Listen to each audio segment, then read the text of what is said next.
Meitei Shing buffer zone LANSHILLAKTANABA Amadi Kuki Singna KHUNDARIBA MAPHAM Singda Laithou PANGTHOKTANABA Thingbiyu HAINA KWUNHR KIT Amadi KS Ona TENGNOUPAL District DC da AYEEBA CHEROL THAJINKHRE KWUNHR TENGNOUPAL President Chongwei Mate KIT President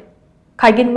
Amadi KSP TENGNOUPAL President Thangbau Lungdinna Kudek Piduna THAJINKHRE CHEROL Aduna Hai Chahi Asigi Taraga Humdoida Lamdam as a President Rule Thamkibadake Tangdu Laitaba Hanjilaklabane Adum Oinamak Meitei Shing Kuki Taba Mapam Sing that Namduna Chansilaklabade Amukana Irang Toknaba Batwan Tobo in a Tokane Kuki Jo Furup came Yamna Tawong Ase Kadong the Yabang Amroy Madam Aduna Mari Lainaba Authority na Irang Asege political solution Ama Puraktriba Fauba Meitei Shing buffer John Lansinduna Janapa Amade Kuki Jogin Lamda Meitei Shing Laithou Pangthokpada Thingbiyu Athingba Asege Mayokta Namduna Jansilaklabade Maduda Tholakpa of a Pataki Tekja Kudimak Masana Pujagadabani HAINA Su CHEROL Aduda Pale.